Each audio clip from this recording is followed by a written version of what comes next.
आजिही व अस्हाबिही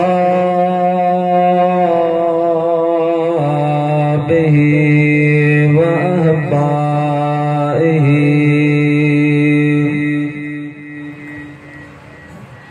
व उलमाए उम्मतिही व सुलहाए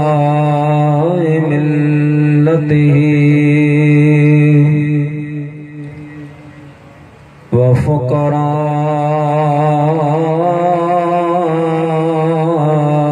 तरीक़तिही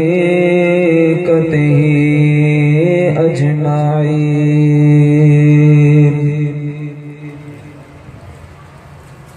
अम्मा बअदु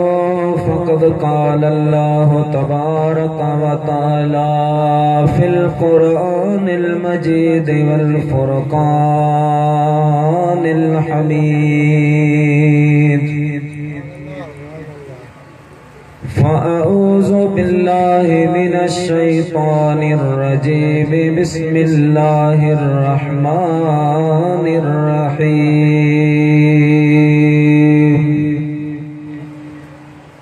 वनुनज़्ज़िलु मिनल क़ुरआनि मा हुवा शिफ़ाउन व रहमतुन लिल मुमिनीन।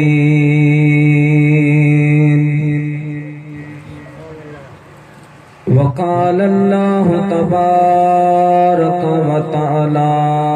फ़ी मक़ामिल आख़र अल्लज़ीना आमनू व हाजरू व जाहदू फ़ी सबीलिल्लाहि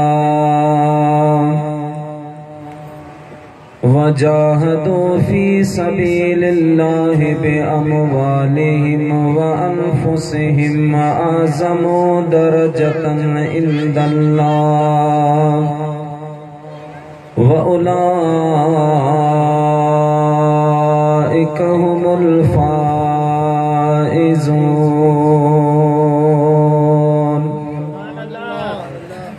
सदक़ल्लाहुल अज़ीम व बल्लगना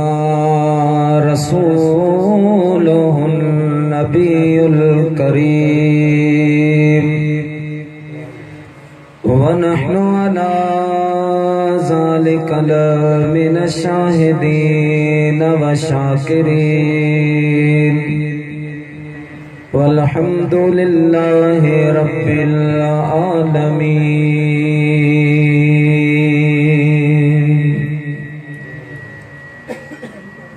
अरबी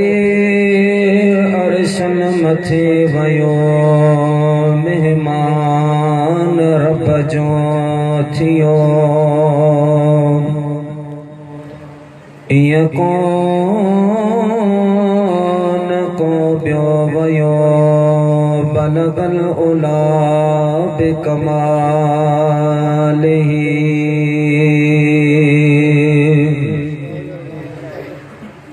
दिल जी दुआ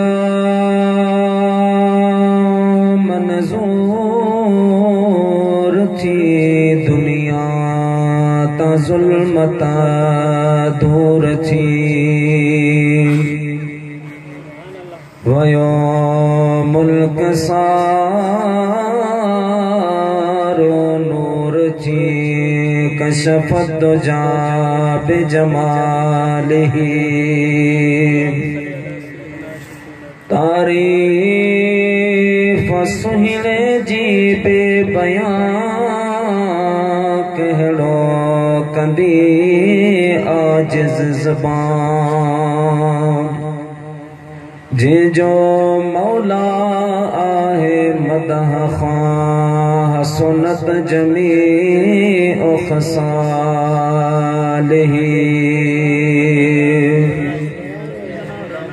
इदरे सजे सबके सदा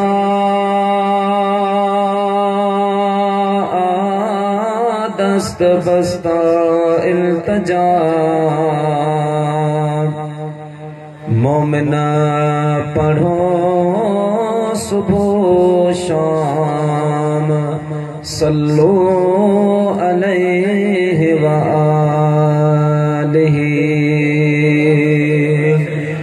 सल्लल्लाहु अलैहि या रसूल अल्लाह वसल्लम अलैका या हबीब अल्लाह सल्लल्लाहु अलैका या रसूल अल्लाह वसल्लम अलैका या हबीब अल्लाह। हमदाई सना खां बाद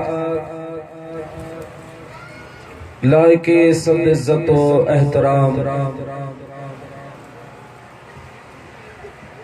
स्टेज ते मौजूद वॾे मक़ाम ऐं मर्तबे वारा उलमाए कराम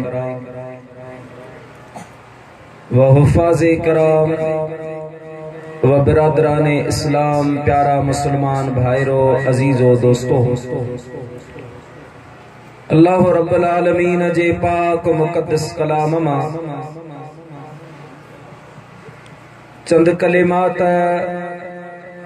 अमा प्यारन बुजुर्गन नेकन जे सामूं मो आजिज़ बाने अल्लाह जे तिलावत करण जो शरफ हासिल कयो आ, जंहिंजी रोशनीअ में चंद मारूज़ात, चंद मोहब्बत वारियूं ॻाल्हियूं मुख़्तसर टाइम में तव्हांजी ख़िदमत में अर्ज़ करण जो इरादो आहे। अल्लाह ताला जी बारगाह में दुआ आहे, रब्बुल आलमीन मुनाचीज़ गुनाहगार अदना हकीर के मस्कुरा कलिमात जो तर्जुमो ऐं उन्हीअ सां मुतअल्लिक़ चंद ॻाल्हियूं अमा प्यारनि मुसलमान भाइरनि ताईं पहुचाइण जी अल्लाह पाक मूंखे हिम्मत ऐं तौफ़ीक़ नसीब फरमाए। बुद्धि ऐं समझी करे मूं समेत अल्लाह रब्बुल आलमीन तव्हां असां सभिनि खे उन जे मथां अमल जी तौफ़ीक़ अता फरमाए। वमा तौफ़ीक़ी इल्ला बिल्लाहिल अलियुल अज़ीम। प्यारा मुसलमान भाइरो, अॼोको ही अज़ीम शान प्रोग्राम तव्हां असांजे इंतहाई काबिले कदर, काबिले फ़ख्र शख्सियत मोहतरमुल मकाम इज्जत माब जनाब मोहम्मद करीम अल मारूफ बहादुर साहब जे साहबजादी जे तकमील कुरान करीम जे शुक्राने तौर पर हीअ महफिल मुबारका मुनक़िद कई वई आहे। अल्लाह तबारक व तआला असांजी उन नंढड़ी भेण खे कुरान पाक जा अनवार व तजलियात व बरकात नसीब फरमाए। रब्बुल आलमीन उन शहजादी के कुरान पाक पढ़ण समझण उन जे मथां अमल जी तौफ़ीक़ ऐं सआदत नसीब फरमाए। ऐं संदसि उस्ताद मोहतरम के भी अल्लाह रब्बुल आलमीन उन जो कमा हक हो अजर ऐं सवाब नसीब फरमाए। प्यारा मुसलमान भाइरो, इंसान पंहिंजे औलाद के दुनिया अंदर कई हुनर, कई तालीमूं, कई तरीक़ा सिखाईंदो आहे, पर यकीन जानियो कुरान पाक जी जेका तालीम आहे उहे खुश नसीब वालिदैन आहिनि जिन जा बच्चा अल्लाह जो कुरान पढ़नि। ऐं अल्लाह पाक उन कुरान पाक पढ़ण जे सदके उन्हनि वालिदैन के दुनिया में भी शाद ऐं आबाद फरमाईंदो आहे, ऐं कब्र ऐं हशर में भी कुरान पढ़ण वारनि के, कुरान पढ़ाइण वारनि के अल्लाह रब्बुल आलमीन हिकिड़ो मुमताज मकाम अता फरमाए। प्यारा दोस्तो, असां वटां ॿियो सभु चीज़ूं ख़त्म थी वयूं आहिनि। बरकत ख़त्म थी वई, मोहब्बत ख़त्म थी वई, रहमत ख़त्म थी वई। बस इहो अल्लाह जो कुरान आहे जंहिंजी बरकत सां ई जहान हली रहियो आहे। ऐं इहो बि तव्हां जी ख़िदमत में अर्ज़ कंदो हलां त ही अल्लाह जो क़ुरान तव्हां असांजे प्यारे महबूब नबीन जे सरदार सल्लल्लाहु अलैहि वसल्लम जो पंहिंजी उम्मत जे लाइ हिकिड़ो तोहफ़ो, हिकिड़ो गिफ्ट आहे, जो महबूबन करीमन फरमायो त जिन जो क़ुरान सां ताल्लुक़ हूंदो, क़ुरान सां जिन जो रिश्तो हूंदो, उहे दुनिया में भी फितनन खां, गुमराहियन खां महफूज़ रहंदा।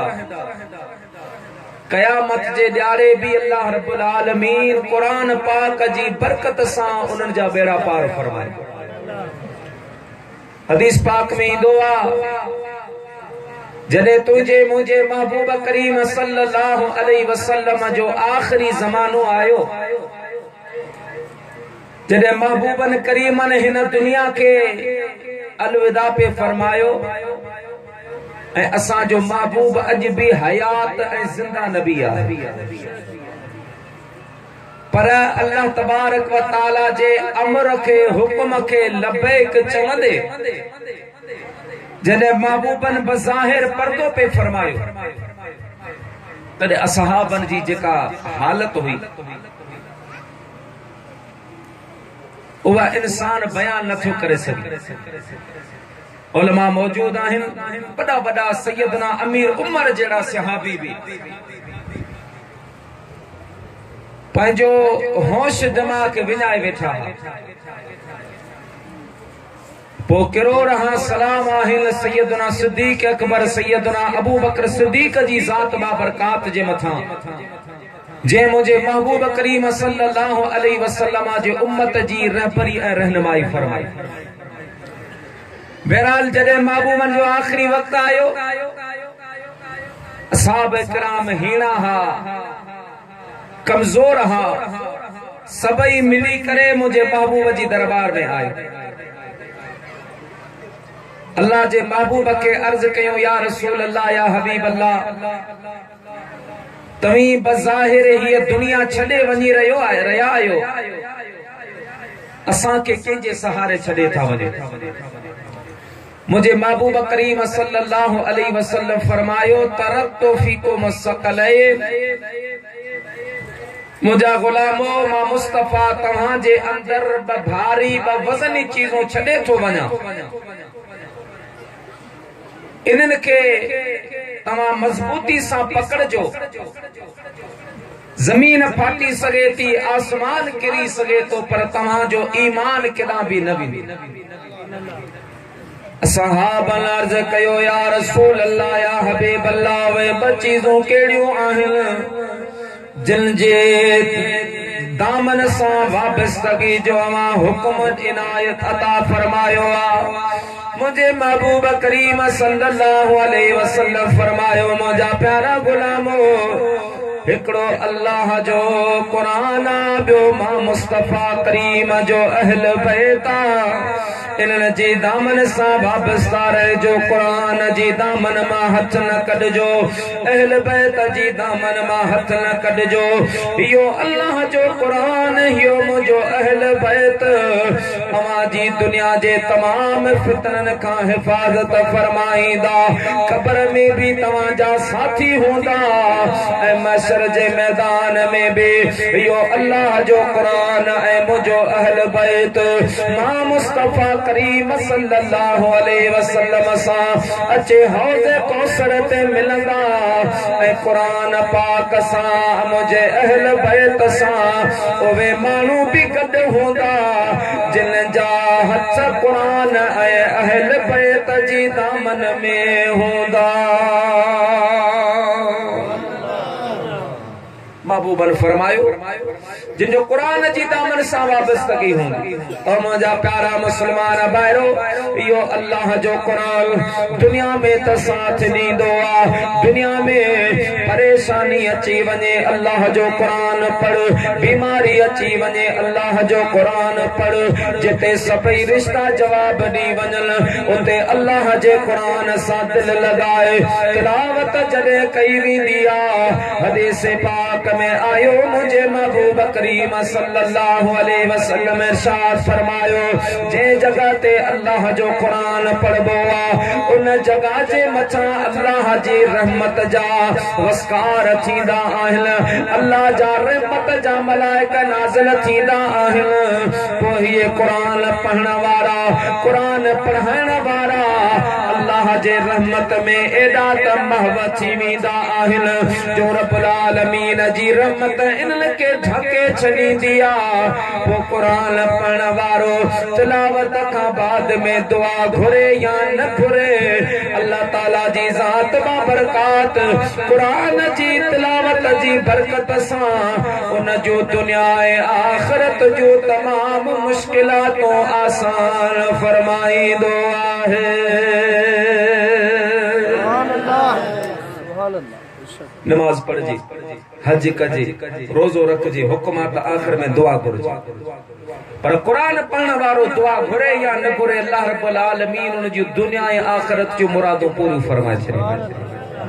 कुरान मुझे महबूब करीम सल्लल्लाहु अलैहि वसल्लम ते नाज़िल थियो अल्लाह अकबर मुझे महबूब करीम जा गुलाम होयो अल्लाह जो कुरान मुझे महबूब करीम जी ज़ात बाबरकात जो शान बयान करण वारो अल्लाह जो कुरान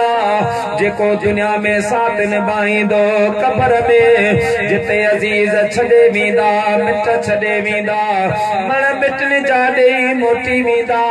पुठा मुझा प्यारा दोस्तों खबर बेकान वठंदा बेटा साहब रहमतुल्लाह अलैहि फरमाइंदो आ पर पंजू वेही तू केड़ियों कंदे ॻाल्हियूं हे जानी मानी मोटिया वर वनी ॾेई पो कल काल पे दाज ॾिनो कहिड़ो तुझा मुझा अजीज करीब तो सामो सामो पत करण वारा तुझे मुझे हुक्म ते लबेक चवण वारा जॾहिं मण मिटण जा वारे हलिया वेंदा जिते इंसान अकेलो हूंदो आहे केर बि हुन जे कम न ईंदो आहे ऊंधा जो मरकज़ कब्र आहे गर्मीअ जो मरकज़ कब्र आहे वहशत ऐं ख़ौफ़ जो मरकज़ कब्र आहे मुंहिंजा प्यारा दोस्तो इंसान उन कब्र में ख़ौफ़ ज़दा हूंदो अचानक उन जी कब्र में हिकिड़ो सुहिणी सूरत वारो जवान रोशन थींदो अचे हिन मरण वारे जे पासे में वेंदो जंहिंजी रोशनीअ सां तव्हां हद निगाह उन जी कब्र रोशन ऐं मुनवर थे पवंदे आहे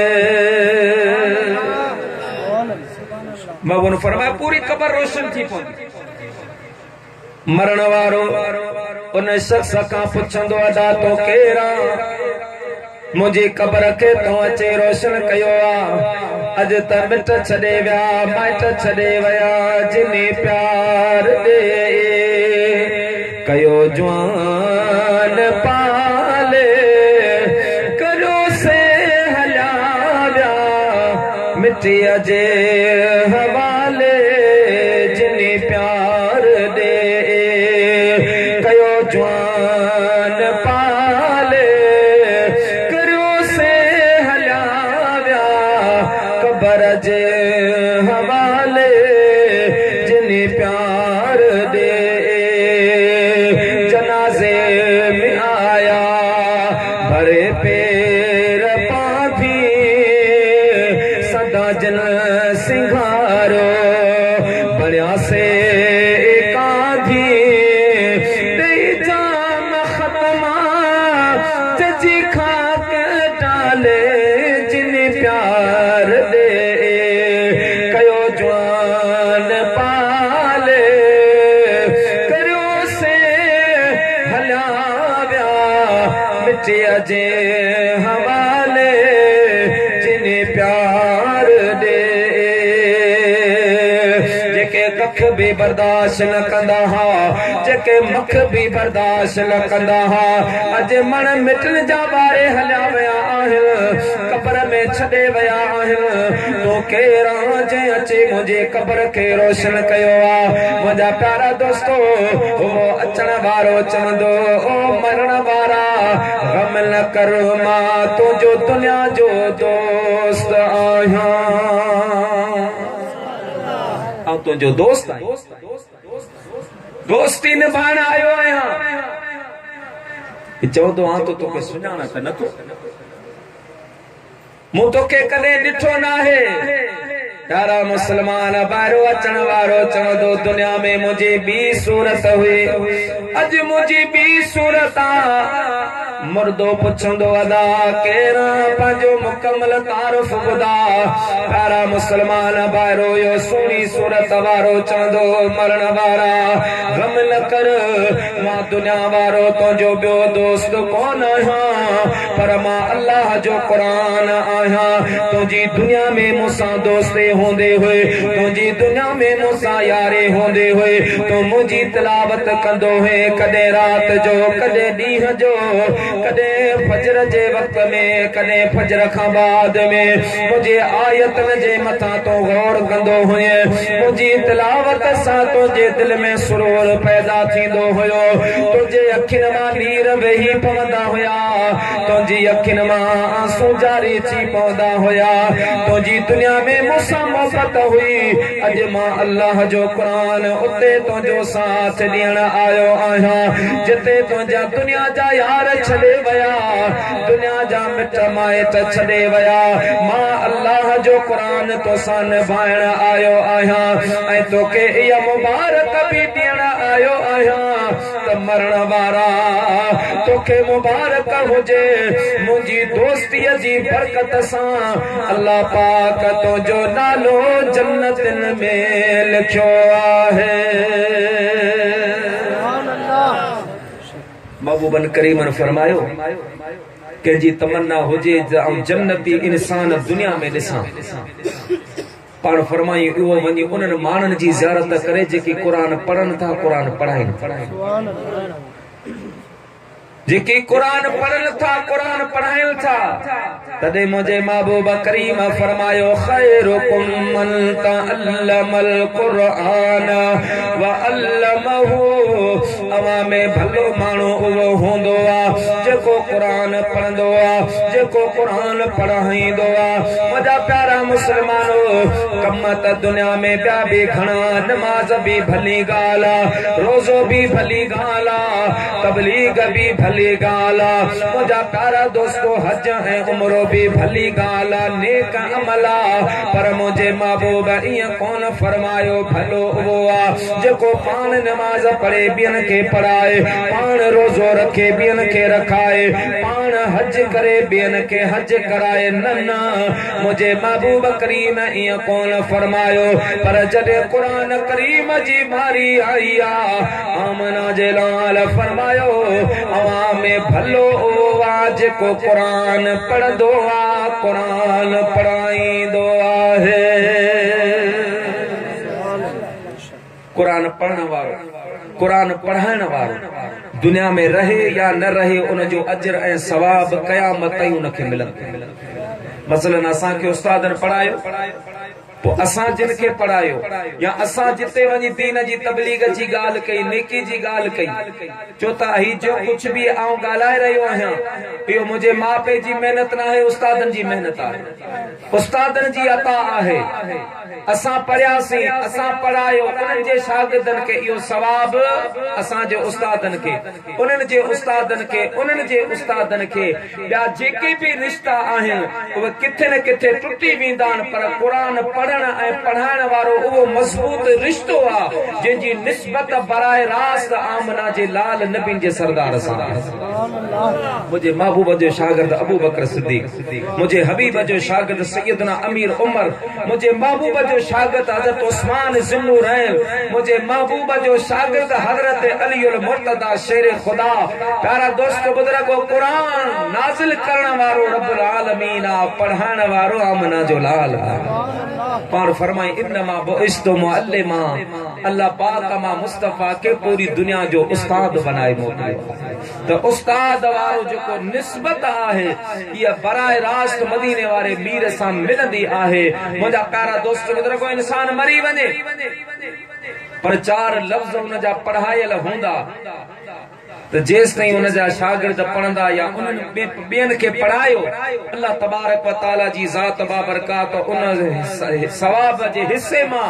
उन उस्ताद के भी हिस्सो अता फरमाइंदो जंहिंजे सबक सदके सां जंहिंजे सबब सां अॼु क़ुरान पाक जी तालीम जारी है सारी। ये अल्लाह जो कुरान इन सां मोहब्बत इन सां लगाओ इन सां ताल्लुक जिन जो भी होंदो कुरान दुनिया में निभाइंदो क़ब्र में निभाइंदो मशर जे मैदान में मुझे महबूब करीम फरमायो त अल्लाह जो कुरान पंहिंजे पढ़ण वारनि के गोले गोले तलाश करे अल्लाह जी बारगाह में वठी ईंदो सिफारिशूं कराए पाण सां गॾु जन्नत में वठी वेंदो। कुरान का मामूली चीज ना है। कुरान जो कदर पुछणो आ तो मुझे महबूबा का पुछ मुझे महबूबा जे असहाबन का पुछ या औलियाए कामिलीन का पुछ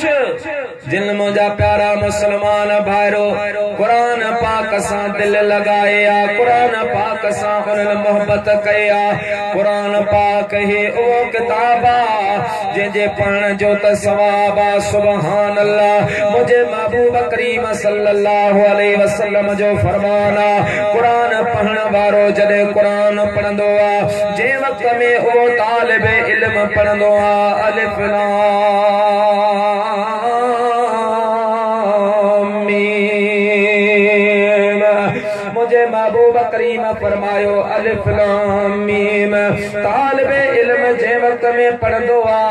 अल्लाह ताला जी ज़ात बाबरकात उनके 90 नेकियूं अता फरमाई 30 नेकियूं अता फरमाई दुआ 30 दर्जात बुलंद फरमाई दुआ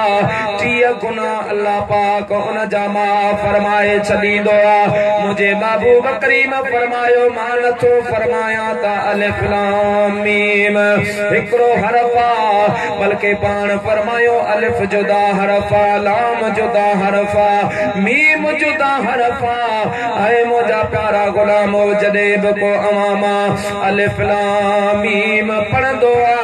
अल्लाह ताला जी ज़ात बाबरकात उनके 90 नेकियूं अता फरमाईंदो आहे। 90 दर्जा बुलंद हिकिड़ो दर्जो ज़मीन खां आसमान तक 90 दर्जा बुलंद 90 गुना माफ थी वञनि। मुंहिंजा महबूब करीम जा गुलाम आमिना जे लाल नबी जे सरदार फरमायो कुरान पढ़ण वारो पंहिंजी आदत बनाए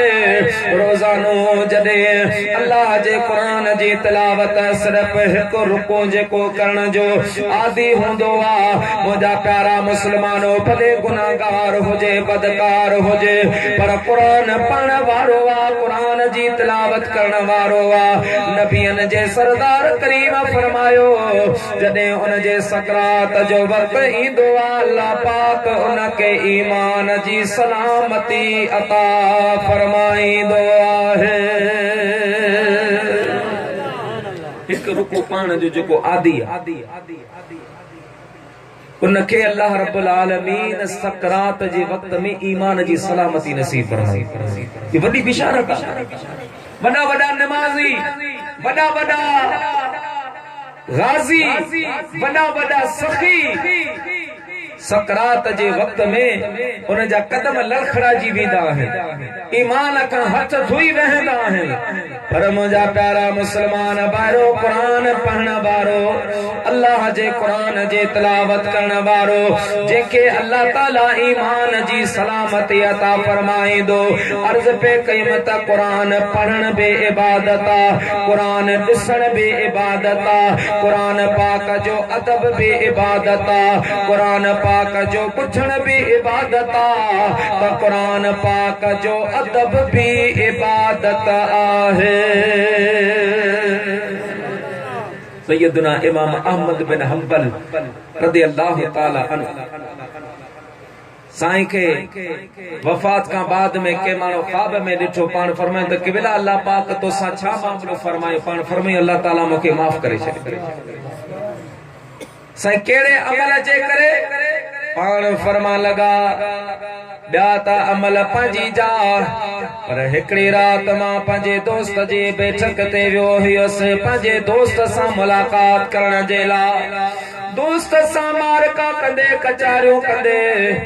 काफ़ी वक्त गुज़री वियो। उन खां बाद में मुझे दोस्त मूंखे चयो अहमद बिन हंबल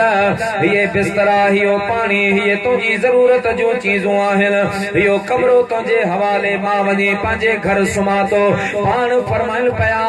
मां वुज़ू करे उन कमरे में अची बीठो आहियां त बरकातो नफ़िल पढ़ी मां आराम फरमाया। पाण फरमाए त बरकातो नफ़िल पढ़ी मां जो दुआ वरती आ ॾिसां त उन कमरे में अल्लाह जो क़ुरान रखियो आहे।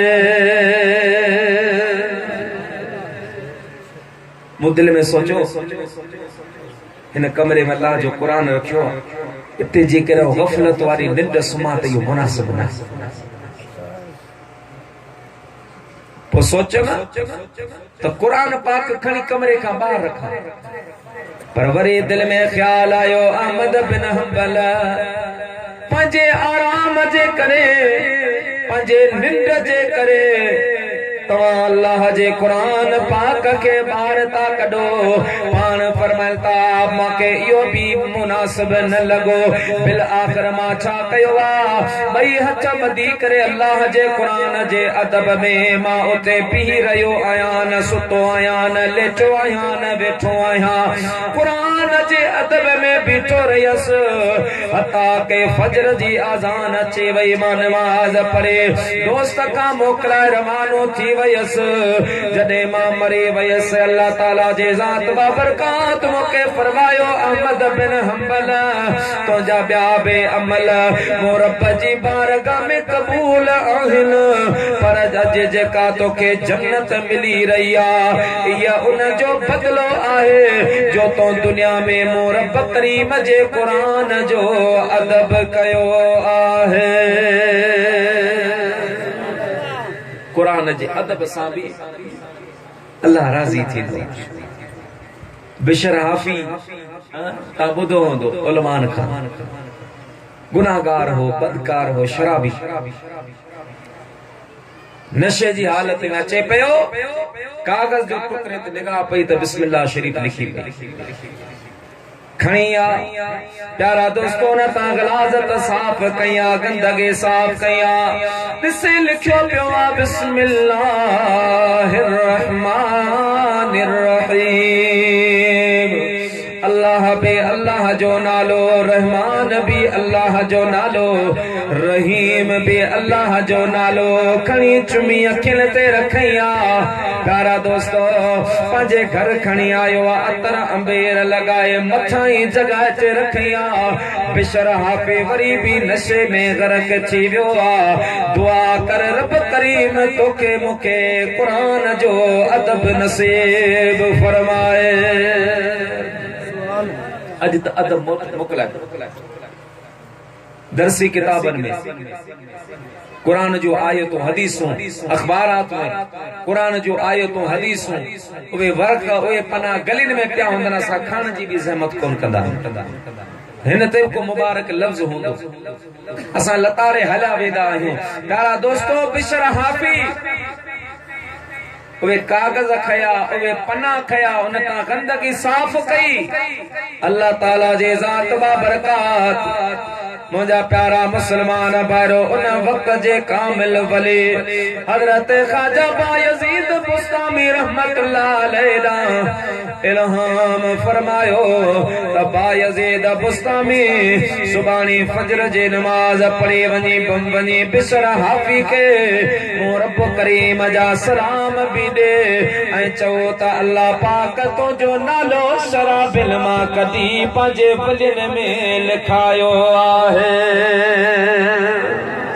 बायजीद बुस्तामी अर्ज कयो मुंहिंजा मौला बिशर हाफ़ी शराबिया शराबिया कबाबिया शराबी माण्हू में हया कान हूंदी आहे। अल्लाह ताला जी ज़ात बाबरकात फरमायो बायजीद असां बिशर हाफ़ी जी तकदीर तब्दील फरमाए छॾी आहे। मुंहिंजा प्यारा दोस्तो बुज़ुर्गो आखिर किस्सा मुख्तसर हजरत ख्वाजा बायजीद बुस्तामी रहमतुल्लाह अलैह हले आया बिशर हाफिया के मुझा प्यारा भाकर पातो आहे फरमा लगा बायजीद बिशर हाफे तो के मुबारक हुजे अल्लाह ताला जे ज़ात बा बरकात तो सा दोस्ती जो ऐलान फरमायो आ मुझा प्यारा दोस्तों बिशर हाफे अर्ज कयो मुझा साईं मां त गुनाहगार बदकार आहियां यो केड़े अमल जो सदको आ यो केड़ी इबादत जो सिलो आ हजरत बायजीद बुस्तामी फरमायो बिशर रब तो फरमाए तो मुझे कुरान जे आयत जो अदब कयो आ मां रब्बुल आलमीन उन अदब जे करे तो जो नालो शराबिन मां कदे पंहिंजे वलियन में लिखियो आहे कुरान जो अदब अल्लाह तबारक व तआला तवां सां के नसीब फरमाए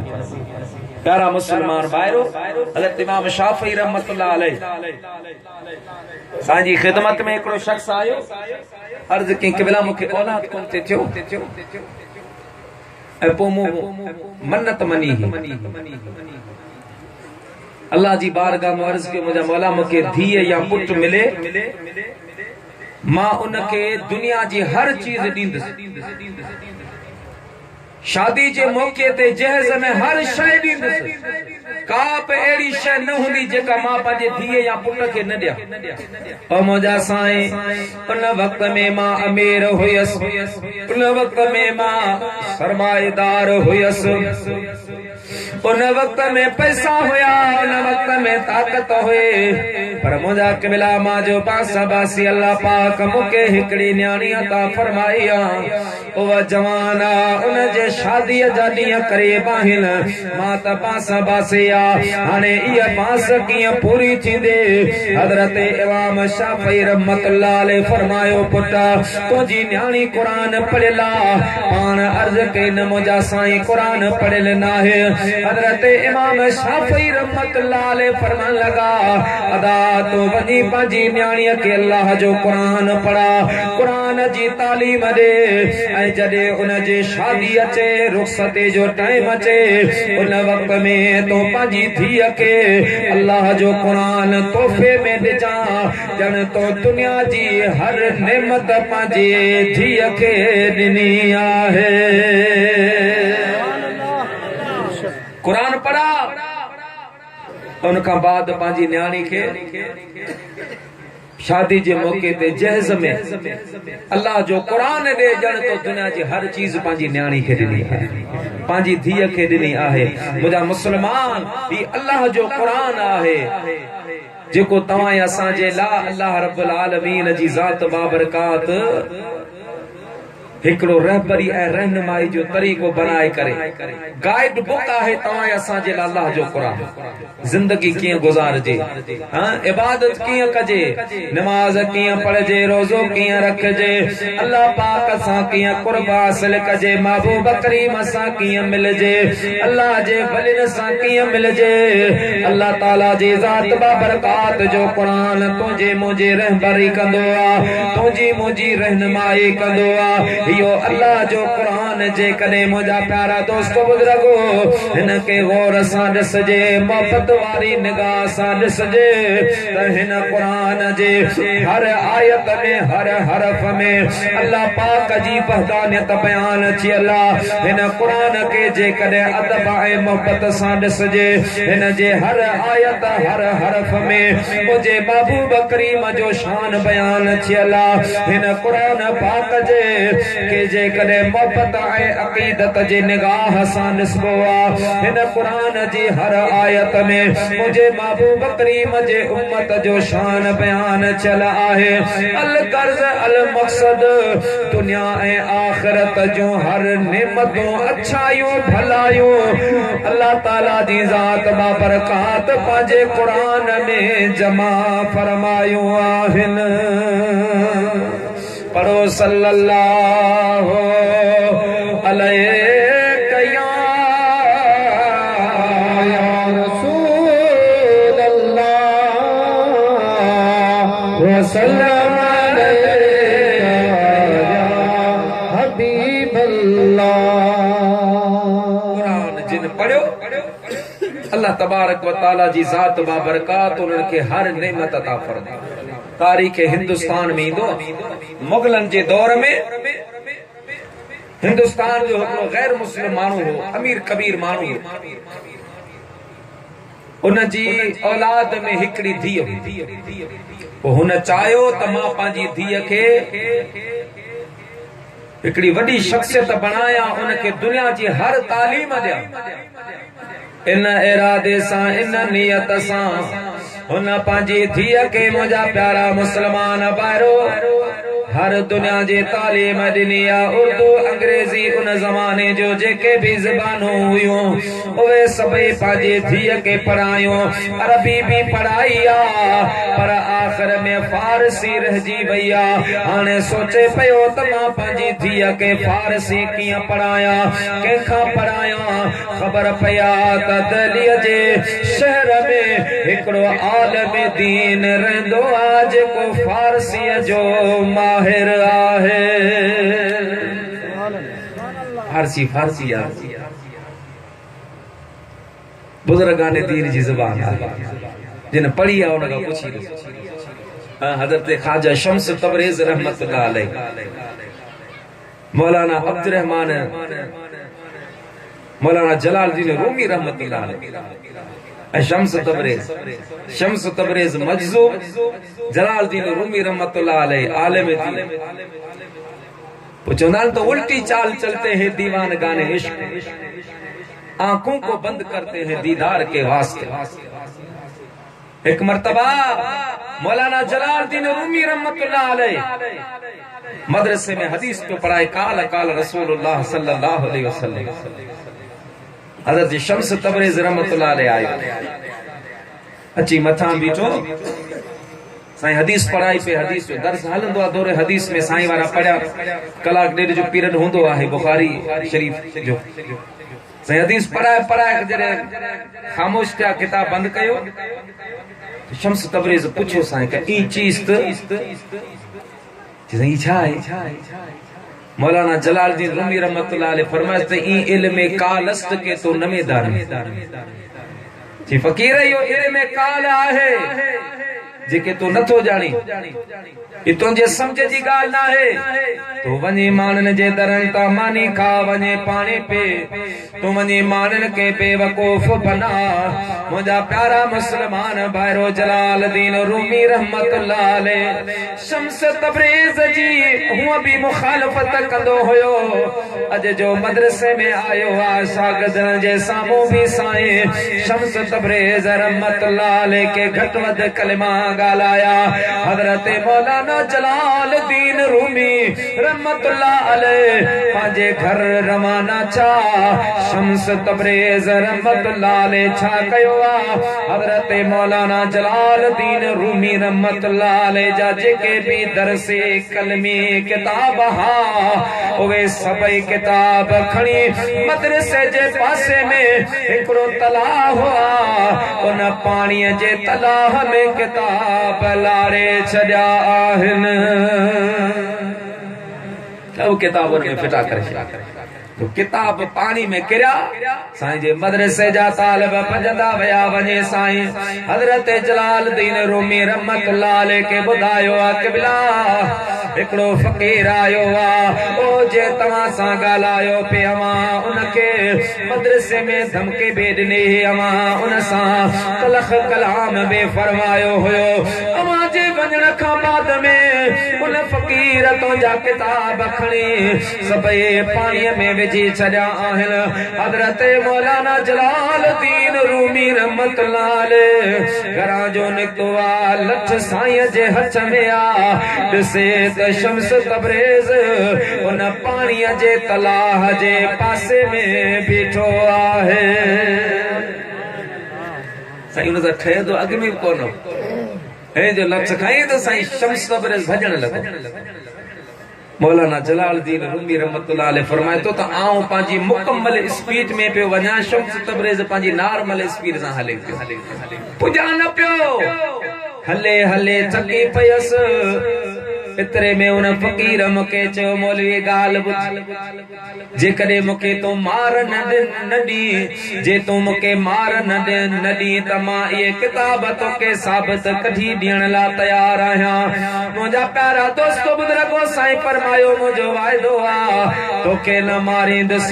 हल मुके किताब कढी दे शम्स तबरेज रहमतुल्लाह ले आयो आ उन पानी जे तलाह जे पासे में वेही करे मुजा प्यारा पानी में हथ विझी करे हिय जो किताब कजो आ उन के छंजो आ झाड़ियो आ त बजाए पानी जे उन किताब मां वारी छणी रही आहे पानी मां का चीज निकरे उन मां पानी टपकण खपे हा पर शम्स तबरेज कडी जो उन के छंडियो उन मां मिट्टी पई करे खुश्क मिट्टी मौलाना रूमी रहमतुल्लाह अलैह फरमायो फकीर ई चीज ही छाहे फकीर मुर्गी फरमा लगो मौलाना ए इल्म हालस्त के तू न मैदानी ओ मौलवी शम्स मौलाना जलालुद्दीन रूमी यो इल्म हाला जेके तू नथो जाने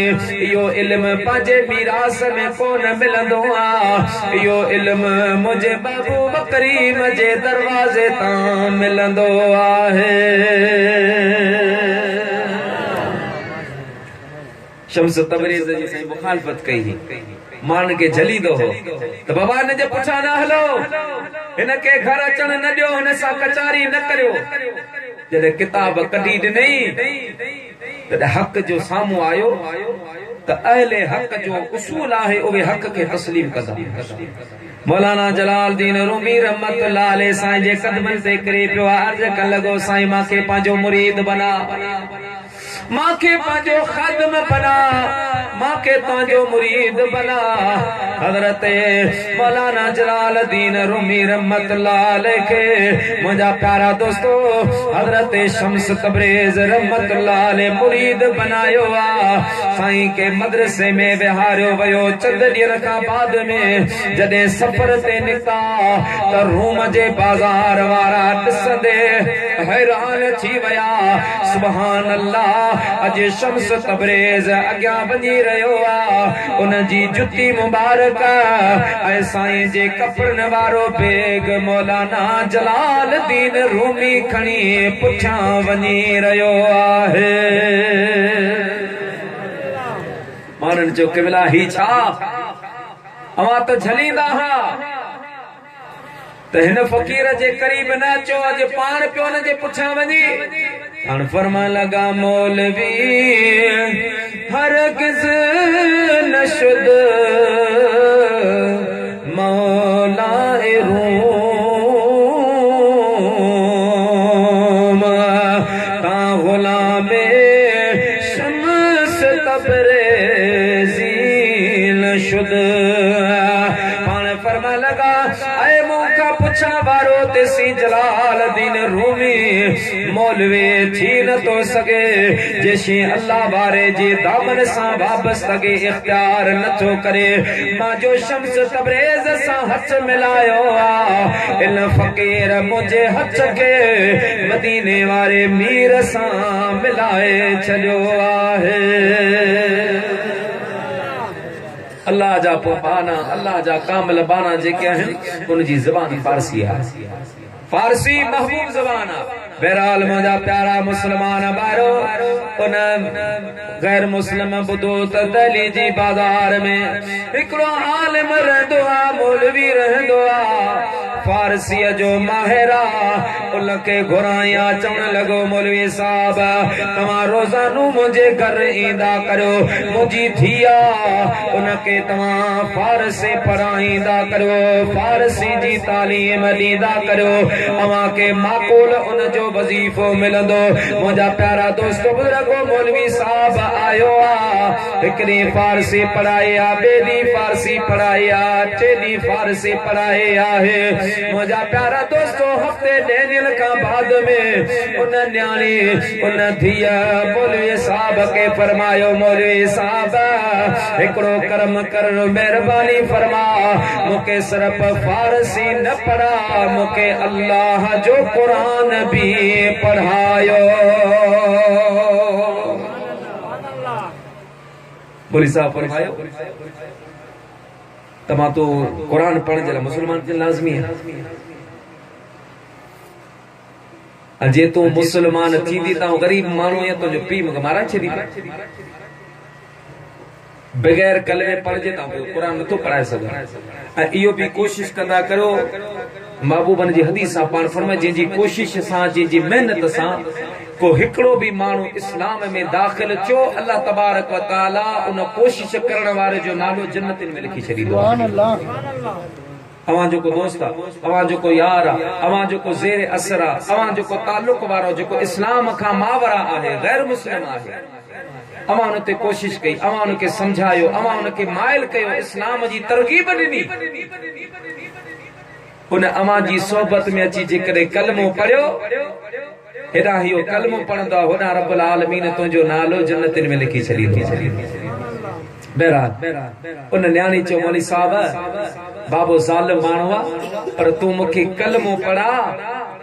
मां ईमान भी आना थी कलमो पढ़ा थी उन खां बाद मूंखे कुरान पढ़ा मां तोसां वाइदो थी करा पंहिंजे ईमान खे मां लिकाए रखंदुसि छुपाए रखंदुसि। ओ मौलवी साहब न तुंहिंजो नालो ईंदो न मां इस्लाम के ज़ाहिर कंदुसि मुंहिंजा प्यारा मुस्लमान भाइरो मौलवी साहब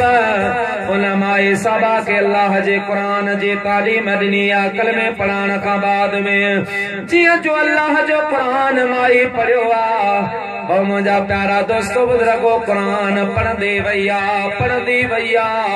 अरबे अगे ॼाणंदे आ कुरान मुकम्मल छो आ। मौलवी साहब के अर्ज कन लगे मौलवी साहब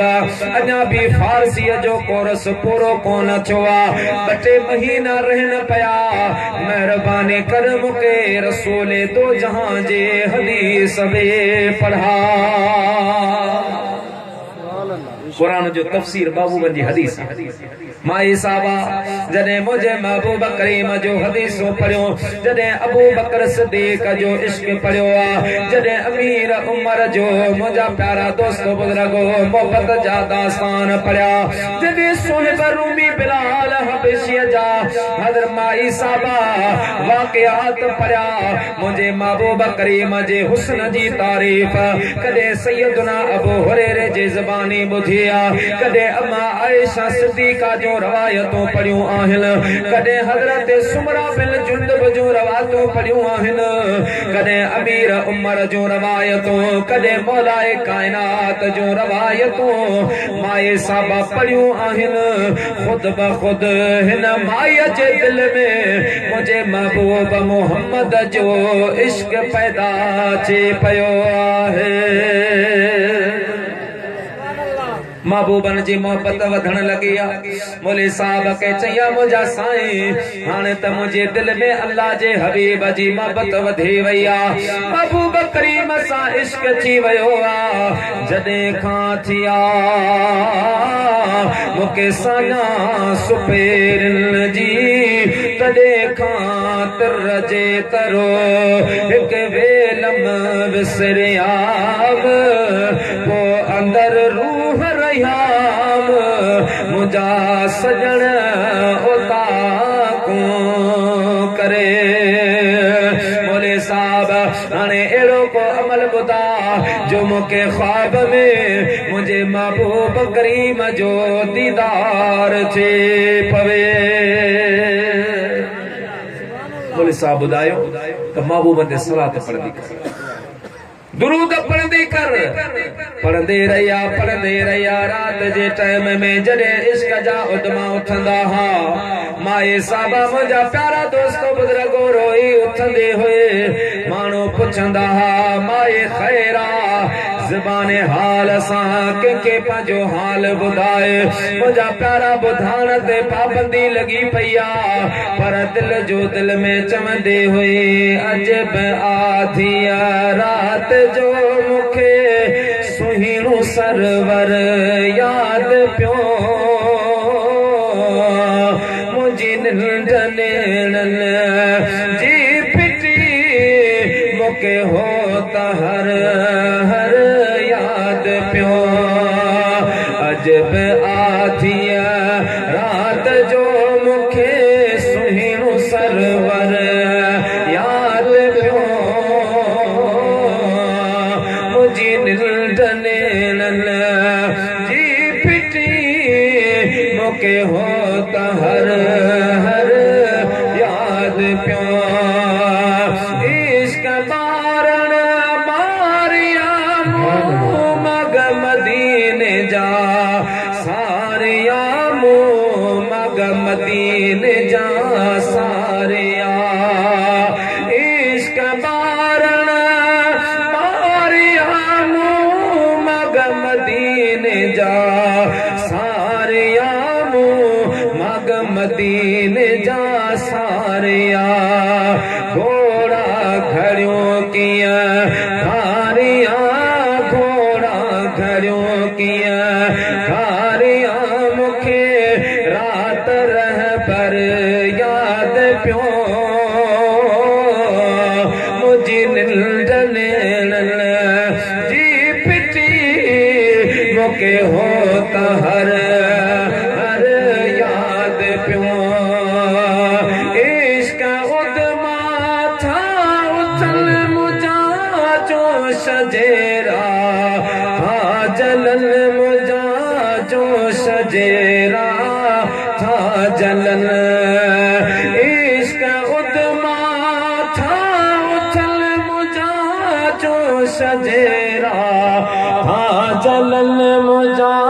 जो सजेरा था जलन सिंध में सिकायल पिया सुमल जखे रात रह पर याद पियो निंडनेणन जी पिटी मुके हो त हर हर याद पियो सुभान अल्लाह अल्लाह पाक तोखे मुखे भी महबूब जी यादगिरी नसीब फरमाए प्यारा दोस्तों माई साहबा महबूबल करीमल सल्लल्लाहु अलैहि वसल्लम जे मोहब्बत में तड़पण दिया रुआ दिया किनमा नीर बही दिया अल्लाह जे हबीब करीम के सदी दिया मोहम्मद मोहम्मद करो दिल पुकारे इदा मैल कहनी निमाणी निहार मोहम्मद मोहम्मद करो दिल पुकारे इदा मैल कहनी निमाणी निहार मोहम्मद मोहम्मद सुभान अल्लाह महबूबल करीम अलैहिस्सलातु वस्सलाम सां जेका मोहब्बत जेको ताल्लुक आहे इन में जेतिरी तड़प हूंदी आहे इश्क में इजाफो थींदो आहे कॾहिं कॾहिं मुंहिंजा प्यारा दोस्तो पंहिंजो दर्द बि कंहिंखे ॿुधाए नथी सघे पंहिंजो हाल बि कंहिंसां ओरे नथी सघे जो बाबो बि दुश्मन आहे मां बि दुश्मन आहे अजीज करीब बि दुश्मन आहिनि मुंहिंजा प्यारा दोस्तो दिल जो दिल में लिकी कॾहिं हीअं पे चवंदे हुए मुझे इश्क जो यार महबूबे खुदा मुझे इश्क जो यार महबूबे खुदा आगाज भी तू अंजाम भी तू मुझो ताअत मिल्लत मजहब तू मुझो दीन भी तू इस्लाम भी तू मुझे इश्क जो यार महबूब खुदा मुझे इश्क जो यार महबूब खुदा आगाज भी तू अंजाम भी तू मुझो ताअत मिल्लत मजहब तू मुझो दीन भी तू ईमान भी तू मुझे इश्क जो यार आहे आस भी तू कौन ॾिठो सवा तुंहिंजे मुंहुं आहे आस बि तूं उम्मीद बि तूं ॿियो कौन ॾिठो सवा तुंहिंजे मुंहुं मुंहिंजे कुर्ब जो काबो किबिलो तूं वो मुंहिंजे कुर्ब जो काबो किबिलो तूं मुंहिंजो हज बि तूं एहराम बि तूं मुंहिंजे इश्क जो आहे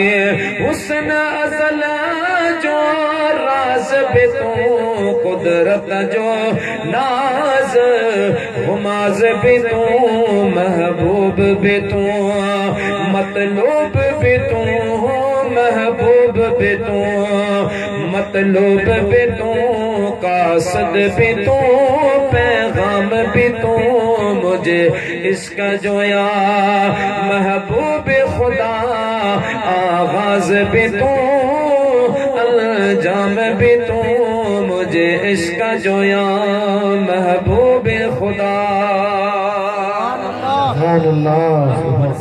ये हबीबन के सदाई दे और मुझा प्यारा मुसलमान भाइरो माए साबा जो इश्क अची परवान चढ़ियो आ महबूबल करीमन सां मोहब्बत वधी वई आ हिकड़ी उहा बेनसीब वारी रात आई आहे जो हिन माए साबा के ख्वाब जी हालत में मुझे महबूब जे शहर मदीनो ॾेखारियो वियो आहे हालत में जो मदीनो ॾिठई अञा मस्त थी पई अल्लाह पाक के अर्ज पे करण लगे मुझा मौला ज़ाहिर तमा मदीने नथी वञी सघां जो बाबो दुश्मला अम्मा दुश्मला पर मुझा मालिक तुझे खजाने में कमी काने का मुझा अल्लाह मुझी दिल थी चवे त जॾे मां मरी वञा मुझो मदफल मदीनतुल मुनव्वरा बणजे माई साहबा ये तमन्ना रखी अल्लाह जी बारगाह में दुआ वठंदी ही मुहिंजा अल्लाह साईं मुझो अर्ज़ ही अघाई आरज़ू असीने में मुझो मौत थे मदीने में मुझो मौत थे मदीने अल्लाह साईं मुझो अर्ज़ ही अघाई आरज़ू सीने में मुझो मौत थे मदीने में मुझो मौत थे मदीने में पढ़ो सल्लल्लाहु अलैहि या रसूल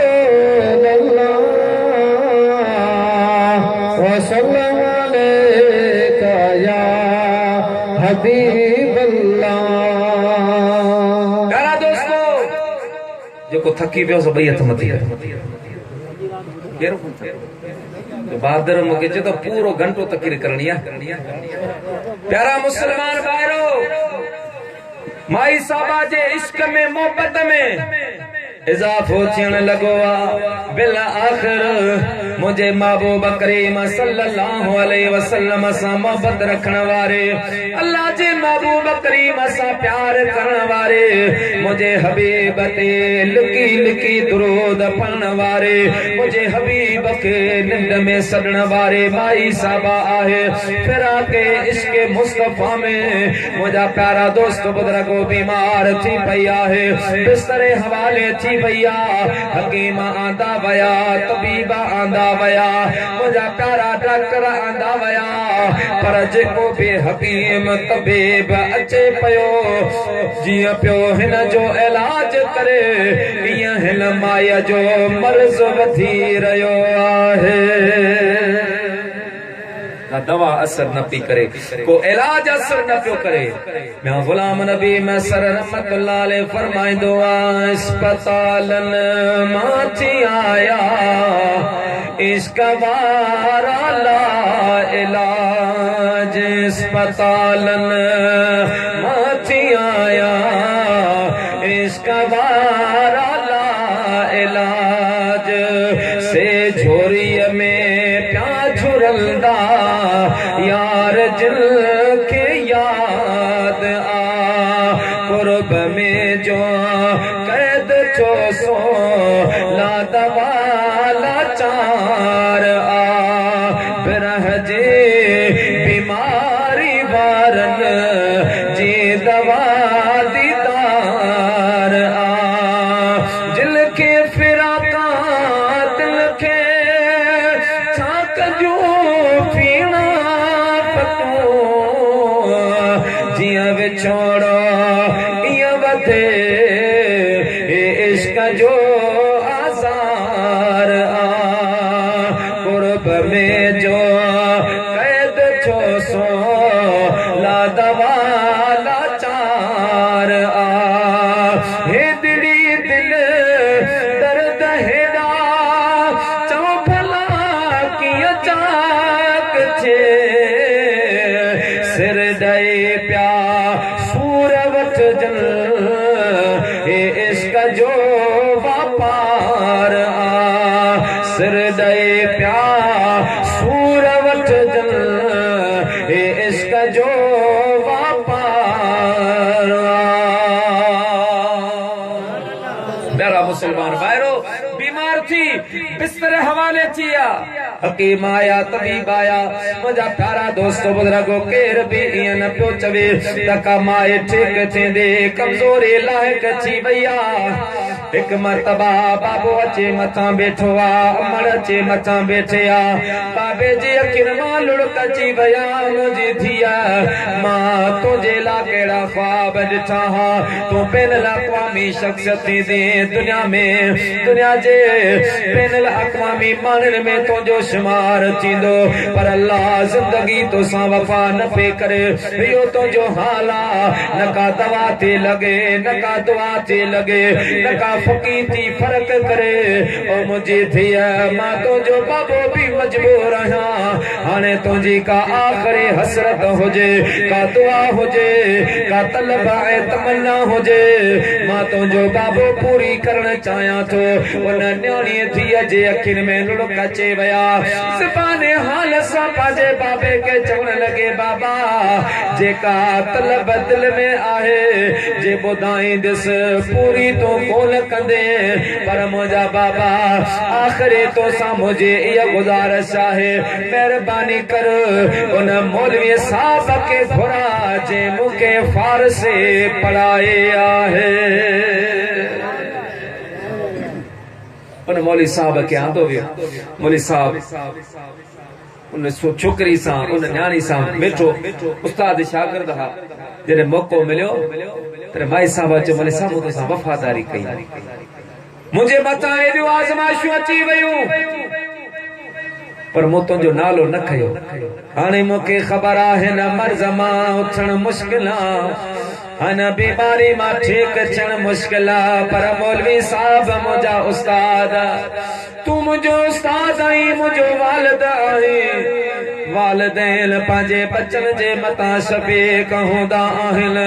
अवां भी मुझा बाबा आयो अवां मुझे मथा शफीक आयो तुझे हथा मूंखे क़ुरान मिलियो आहे तुझे हथा मूंखे कलमो मिलियो आहे तुझे तवस्सुल सां मूंखे रसूल दो जहां जो रस्तो मिलियो आहे उस्ताद जियां एॾियूं करम नवाज़ियूं कयूं अथई हाणे महिरबानी कजां मुंहिंजे ज़िंदगीअ जा आख़िरी लम्हात आहिनि जॾहिं मां मरी वञा मिट माइट दफ़न करे वेंदा उन वक़्त में मूंखे त ज़ाहिरा काफ़रनि जे तरीक़े मुताबिक़ न गुस्ल ॾिबो न कफ़न ॾिबो न जनाज़ो पढ़ाइबो मूंखे ईअं दफ़न कंदा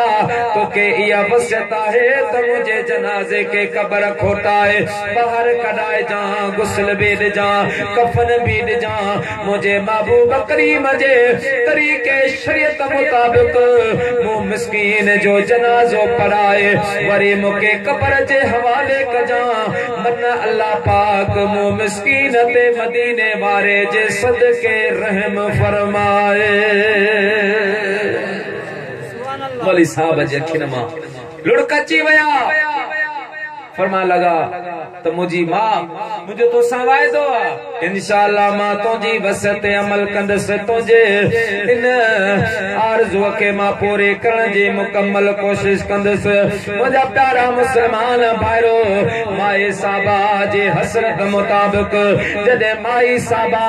वफात करे वया बड़े मानो जी थिया ऐलान हल्या यो मौलवी साहब भी आयो आ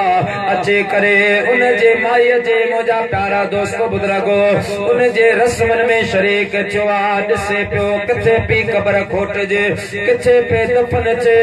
मौलवी साहब डिठो वा रात जे टाइम में उन मौलवी साहब बटे औरतों पान सा बटे मर्द पान सा करे अचे उन माई साहबा जे कब्र खोटाई आहे दिसन ता उन कब्र में माई जो जनाजो ना है बल्कि हिकड़े हबशीअ जो लाश पियो आहे। अल्लाह मार्शदुल कादरी किताब में लिखियो आ हबशी जो लाश पियो आ। मौलवी साहब के शागिर्दन चो साईं भुलजी तो खुद वया कि न ख़बर ई आहे जॾहिं उन हबशी के ॾिठो वियो त उन जो हिकिड़ो सुञाणंदो माण्हू निकिरी उन चयो त बाबा ही त फिलानो माण्हू आहे बतौर मसाल वो ही तो गनी या खास के लिए दुरा गोठ जो हिन जो हिते जनाजो बाप मुझा प्यारा दोस्त बुजुर्ग गोचण लगा हाने हलूं था उन माण्हू जो पुछा करियो था जंहिंजो हुयो जनाजो आ कब्र के बंद करे उन इलाके में वया जिता जो हबशी आ चवण पुछा कयूं आ ॿुधायो वियो आ त वफ़ात करे वियो आ चवण लगा असां के कब्र ते वठी हलो असां जो वॾो दोस्त हुयो मुंहिंजा प्यारा कब्र ते वठी वया रात जो उन जी कब्र खोली आ त उन जी कब्र में हबशी नाहे बल्कि हिकिड़ो अरब सगोरो पयो आहे मौलवीअ के ॻाल्हि समझ में न आए आ मुंहिंजा प्यारा दोस्तो उन जी अरब जी कब्र के बंद करे बरकातूं नफल पढ़ी करे मौलवी साहब अल्लाह जे हबीब जी बारगाह में अर्ज कयो मुझा महबूब करीम मुझी रहनुमाई फरमा अल्लाह जी बारगाह में दुआ कया मुझा मालिक करीम मां छा करा वसियत ते किए अमल चे मां त मुकम्मल कोशिश कया पर सबब नजर न पियो अचे मुझा प्यारा दुआऊं वठी वठी मौलवीअ के निंद जो झोंको आयो आ त उन निंद जे झोंके में मौलवी साहब के उन माई साहबा ख्वाब में पाजी ज़ियारत कराए आहे अर्ज कर लगी मौलवी साहब अवां के जेका मां वसियत कई अवां ते अमल जी कोशिश कई तवां जी मेहरबानी तवां वधीक ज़हमत न कर मौलवी साहब फरमा लगा मुझी मां मुके बुधा भला तू किथे रहंदे आहे हिते तो जो जनाजो नाहे अर्ज कर लगे मुझा उस्ताद जडे मु कुरान पढ़ियो कुरान पढ़ंदे पढ़ंदे मुझे इश्क मोहब्बत में इजाफो अची वयो जडे मां हदीस पढ़ी त मुके कुरान समझ में अची वयो वो उन हदीस जे करे मुझे महबूब जी मोहब्बत महबूबन जी मोहब्बत मुझे दिल में जगा वर ऐ मुके मदीने पाक जी ज़ियारत नसीब थी वो दुरूद ऐ सलाम पढ़ंदे पढ़ंदे मां के अल्लाह जे हबीब जी कुर्बत नसीब से वो आखिरी ज़माने में मां अल्लाह पाक जी बारगाह में ये अर्ज कया हां मुझा मौला मां बज़ाहिर हज उम्रे ते नथे वनी सगा बज़ाहिर मां काबतुल्ला नथे दिसी सगा मदीनतुल मुनव्वरा नथे दिसी सगा पर मुझा मौला तुझे खजाने में कमी काने का या अल्लाह मुझो मदफन मदीने पाक में बना वो ये मुझो आहू मुझो लुलाट मुझो ये सदाऊं मदीने वारे मीर कबूल फरमायो जडे मां मरी वयस अल्लाह ताला जी जात बाबरकात फरमायो मलाइको इन माय जी कब्र माइटन त खोटी दहलीअ में आ पर हिन माय जे जनाजे के जन्नतुल बकिया में मुंतकिल कयो वने यारा मुसलमान भाइरो तो कुरान अल्लाह पाक जो वो किताब आ जेके मोहब्बत सा पढ़ंदे पढ़ंदे खुद ब खुद दिल में इश्क मुस्तफा पैदा थी पवंदो आहे बशर्त के मोहब्बत जी निगाह सां पढ़े। मोहब्बत जी निगाह सां जेकर पढ़दो तो कुरान पाक जी हर आयत में शान मुस्तफा नजर ईंदो। कुरान तो मोहब्बत सा पढ़, हर आयत तो के बुधाई दे मुझा जान बजल बनवारा वल्लैल जुल्फल वारा, मुझा जान बजल बनवारा वल्लैल जुल्फल वारा, सद बार बनाए मां सदको मुझा कामिल कुर्बन वारा, सद बार बनाए मां सदको मुझा कामिल कुर्बन वारा, मुझा जान बजल मनवारा वल्लैल जुल्फल वारा, मुझा जान बजल बनवारा वल्लैल जुल्फल वारा, सद बार बनाए मां सदको मुझा कामिल कुर्बन वारा, सद बार बनाए मां सदको मुझा कामिल कुर्बन वारा। जो कुरान कुरान नाज़िल शान मुस्तफा में थियो आहे। नमाज रोज़ो हज ज़कात इबादत अल्लाह जी आ। मुझा प्यारा दोस्तों बुजुर्गो फर्ज त खुदा अज़्ज़ व जल जो आ, पर कुरान पाक में अल्लाह पाक तुझे मुझे महबूब जे शान मुताबिक नमाज फर्ज कया, रसूल दो जहां जे शान मुताबिक रोज़ो फर्ज कयो आ। मुझा प्यारा मुसलमान भाइरो पंहिंजी लम कुरान सां लगा, पंहिंजे बच्चन के कुरान पढ़ा, ये तुझा बच्चा कुरान पढ़दा मदीने वारे वीर फरमायो जदे कयामत जो ॾियारो थींदो कुरान पढ़ण वारा जदे महशर जे मैदान में ईंदा, इन्हनि जा चेहरा ईअं चमकंदा जीअं चोॾीअ जा चंड चमकंदा आहिनि। इन्हनि जे वालिदैन खे अल्लाह ताला जी ज़ात बाबरकात मुंहिंजा प्यारा मुसलमान भाइरो इज़त वारा ताज पाराईंदो, जे एडी त रोशनी हूंदी, एडी त रोशनी हूंदी जो महशर जे मैदान वारा हैरान परेशान थींदा,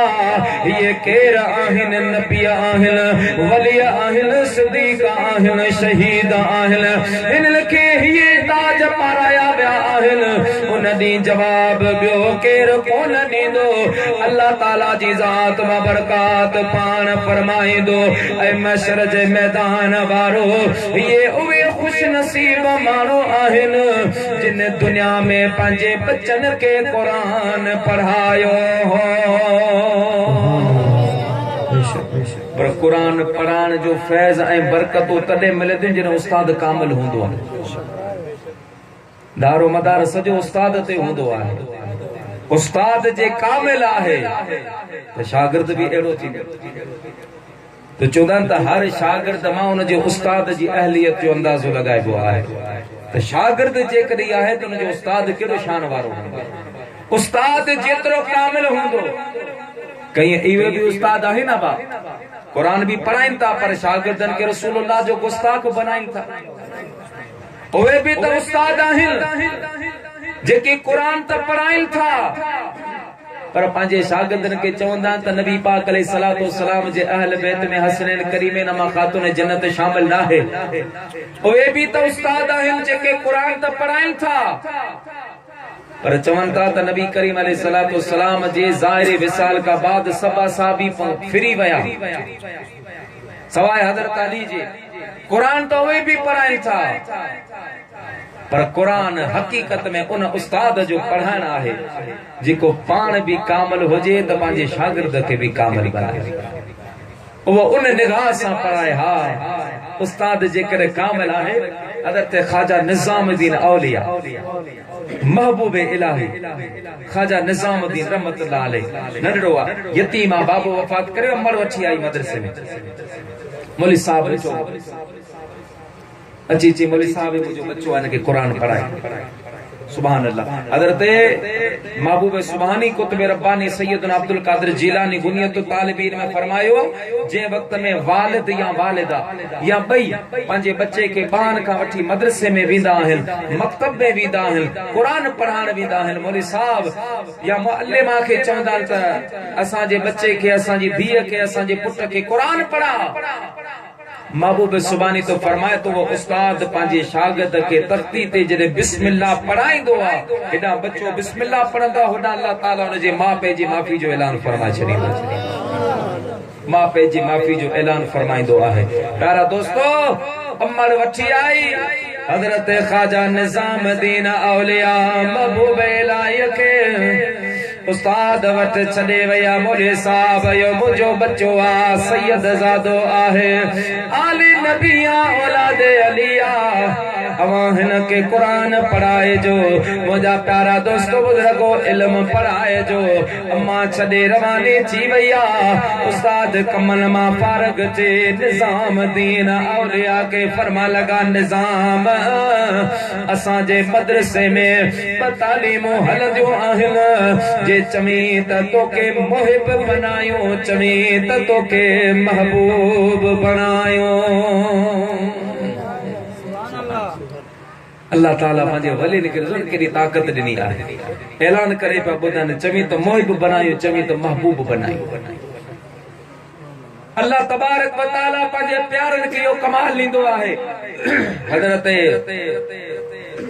निजामुद्दीन औलिया रहमतुल्लाह अलैह उस्ताद के फरमाई कि बिला मां पंहिंजी मां जो अकेलो बच्चो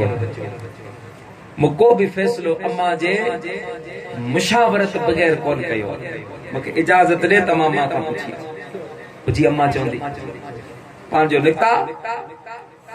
हिकिड़ो मजज़ूब मदरसे जे दरवाजे ते वेठो हूंदो। जॾहिं खां आयो दहली में कंहिंसां न ॻाल्हाई हुई, न सलाम कई, न कंहिंजे सलाम जो जवाब ॾिनो हुई। वो जो मजज़ूब वेठो हूंदो पंहिंजी मस्ती में, अजो महबूब इलाही जो वञे पियो निजामुद्दीन मां खां पुछण त मां मुहिब बणिजां या महबूब। निजामुद्दीन अॻियां निकितो, पुठियां मजज़ूब सॾु कयुसि, निज़ाम उस्ताद वॾो सवाल कयो आहे, अम्मा के चइजी सोची समझी जवाब दे। पान घर आया, मड़ बेचे आ, फरमा लगे पुट पढ़ी आए। अर्ज कन लगो मुझे अम्मा न्यामा अलिफ बा ता साबे कान पढ़िया, अञा उस्ताद कायदो भी कोन पढ़ायो आ, अञा तख्ती भी कान पढ़ाई आ। उस्ताद चयो आ त वञ पंहिंजे तोखे मुहिब बणजणो या महबूब बणजणो आहे। मुंहिंजी मां तोखां पुछण आयो आहियां, मां मुहिब बणजां या महबूब बणजां। मुंहिंजा प्यारा दोस्तो,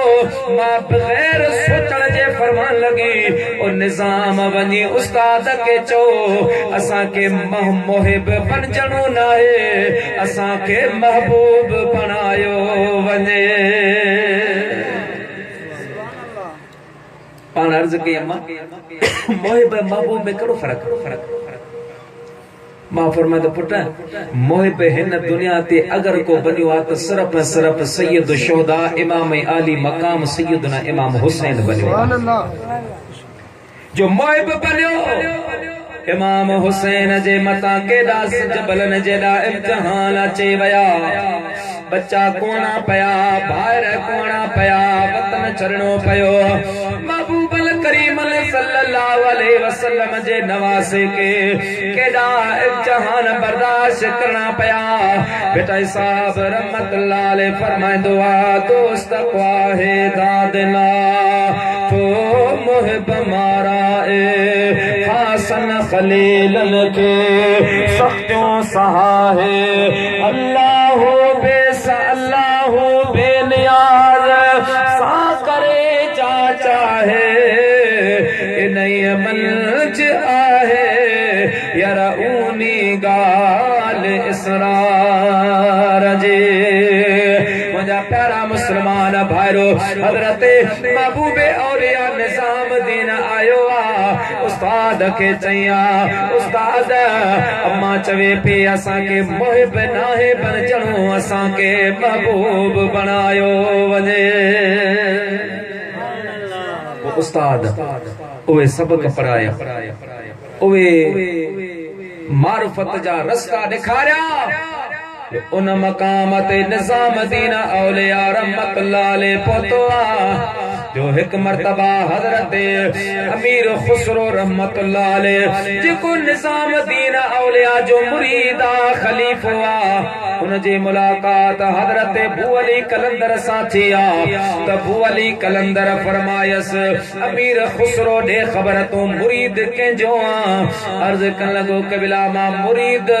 हजरत निज़ाम दीन महबूब औलिया जो मुरीद आया अबू अली कलंदर अमीर खुसरो के तानो आयो चले तो निजाम जो मुरीदा जी हाउ से जी अफसोस से छाचो जी तो एड़े पीर जो मुरीद आही जेके असा कदे भी रसूलुल्लाह जी कचहरी में न डिठो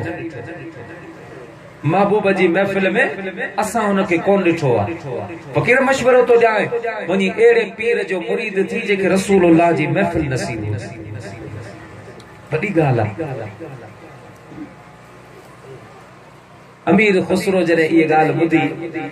अची ख्वाजा निजामुद्दीन खैर के क़िबला जी अबू अली कलंदर ये तानो दिनो पान फरमाई पुट तो अबू अली रा सुभाणी वन चेजो तो साईं लाजमी कोने तो मुझे मुर्शिद के आवाजे न डिठो तो उते मुझो मुर्शिद न होजे मुमकिन आ के कोने में के पासे में बैठल होजे अवा न डिठो होजे अवा मके महबूब जी दरबार में वठी हलो त मां हली दिसा तलाश करया पोजे मुझो महबूब मुर्शिद मिलियो त ठीका वरना मां सुभाणे बैयत टोड़े तो अबू अली जो मुरीद थी पो फकीर जे तो के साईं दा वठी वने त पो भले वने मुके उते गोल जा जे कदे मां मिला त ठीका वरना तो के इजाजत आ तू अबू अली जो मुरीद थी वल जा मुझा प्यारा मुसलमान भाइरो अमीर खुसरो हले आयो अचे अबू अली कलंदर के चया क़िबला मुझे मुर्शिद के आवाजे न डिठो आहे का गाल काने का अवाम के महबूब जी दरबार में वठी हलो मां हली उते तलाश करा जे मुझो मुर्शिद मिलो त ठीका वरना मां सुभाणी तो अबू अली जो मुरीद थींदस अबू अली कलंदर फरमायो ठीका तो शाम जो अच जा मां तो के महबूब जी दरबार में वठी हलंदस जी महबूब दरबार आए किथे महबूब जी दरबार आए किथे से फरमा लगा फकीर इयो सवाल तो न कर शाम जो अच जा पर जे कने मुखा पुछी तो मुखा जे कने सवाल करी तो मां त हिय चवंदस हिन जबल खां हेठ लहबो हो मदीनो मीर जो हे खजल जो माग लंघबो हो मदीनो मीरा जो हिन जबल खां हेठ लहबो हिन जबल खां हेठ लहबो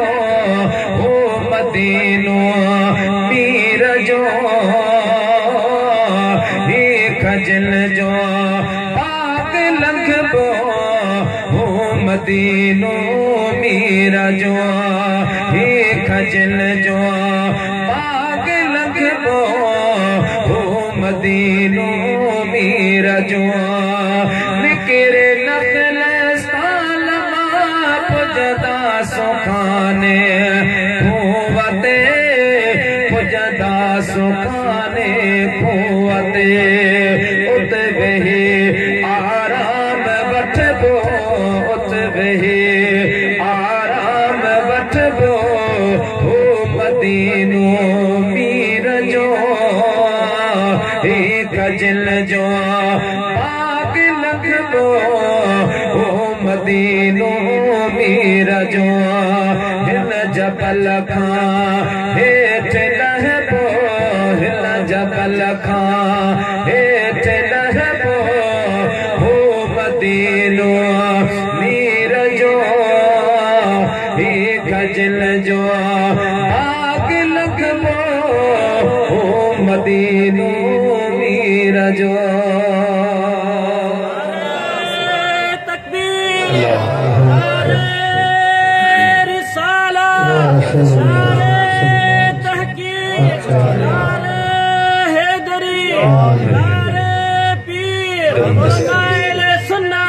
प्यारा मुसलमान भाइयों, अली कलंदर फरमाए तो शाम जो अच जा ओ मुझा प्यारा मुसलमान भाइयों, अमीर खुसरो रहमतुल्लाह अलैह शाम जे वक्त में आयो आ। अली कलंदर पांजे चादर उनजे मुंह ता मथे ता विझी फरमा लगा अखियों बंद कर, अखियों बंद करे। मुझा प्यारा दोस्त बुजुर्गो थोड़ी देर का बाद में पान फरमायो अखियों खोल। जे अमीर खुसरो रहमतुल्लाह अलैह अखियों खोले तो सुभान अल्लाह, मुझे महबूब करीम जे महफिल में बैठो आहे,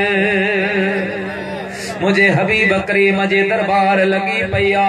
मुझे महबूब जी कचहरी लगी पैया। अबू बकर सिद्दीक बे बैठो आ, अमीर उमर बे बैठो आ। जिस वक्त से उनकी खिदमत में अबू बकर उमर उस्मान अली, जिस वक्त से उनकी खिदमत में अबू बकर उमर उस्मान अली, उस वक्त रसूल अकरम के दरबार का आलम क्या होगा। जब हुस्न था उनका जलवा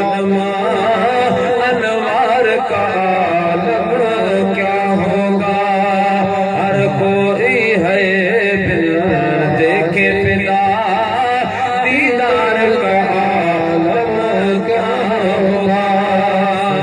चाहे तो इशारों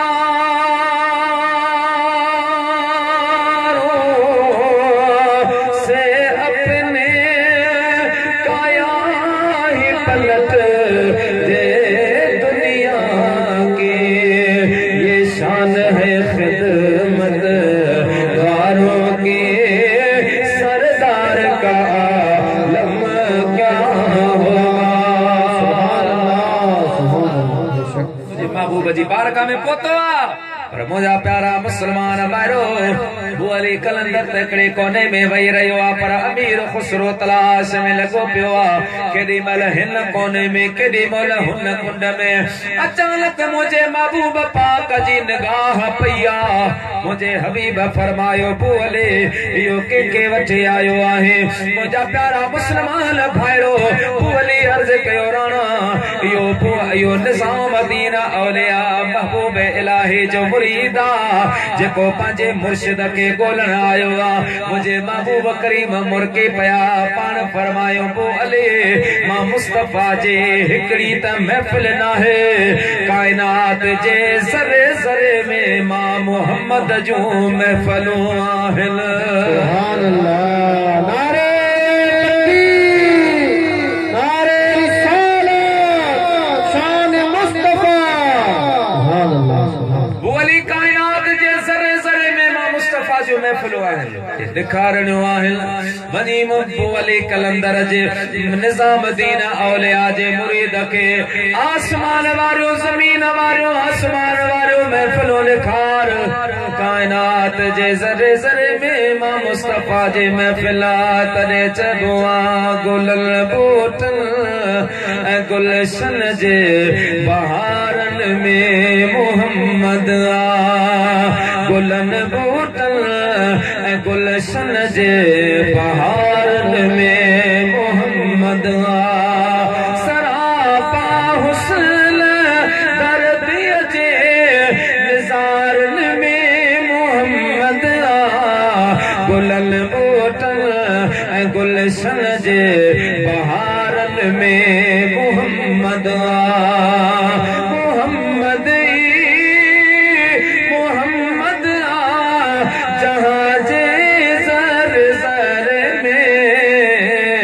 नजर जादे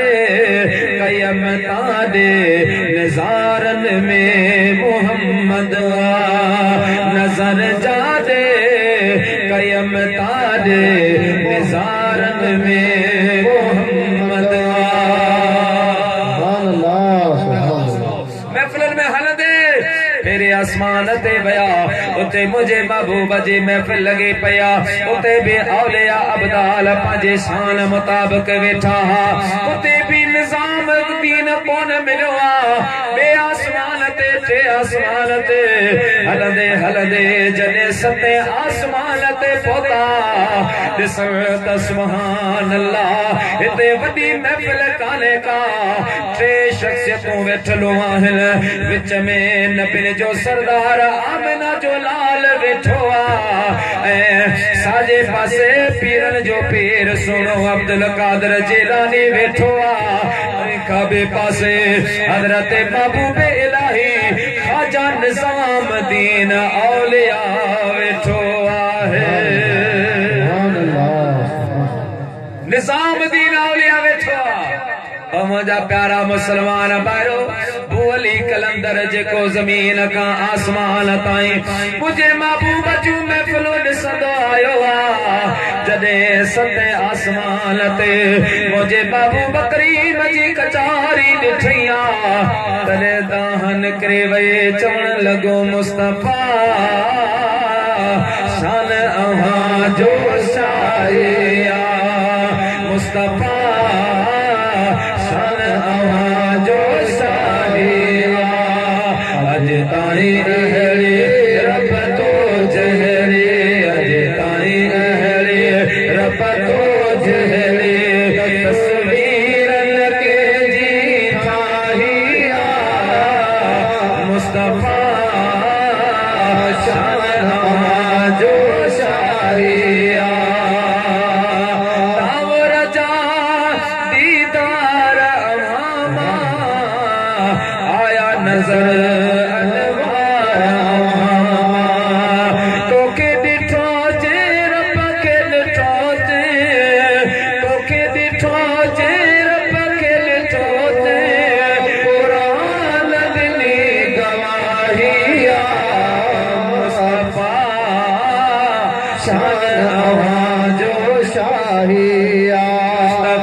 जॾे निजाम दीन औलिया जे मुरीद जी निगाह पंहिंजे मुर्शिद ते पया अखियुनि मां लुढ़क वही पया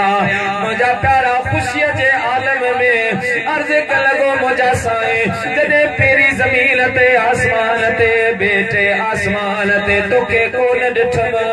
दिलि में अल्लाह तो जाने कहिड़ा वसवसा पैदा थी विया कहिड़ा ख़यालात अची विया पर मुंहिंजा साईं जॾे हिते तोखे ॾिठो तॾे दिल बाग बहार अची पई आहे ओ मुंहिंजा कामिल मुर्शिद इहो फैज़ किथां मिलियो इहो मक़ाम किथां मिलियो त निज़ाम दीन औलिया मुल्की फरमा लगा ओ मुंहिंजा मुरीद इहो निज़ाम जो कमाल नाहे निज़ाम जे कामिल उस्ताद जो कमाल आहे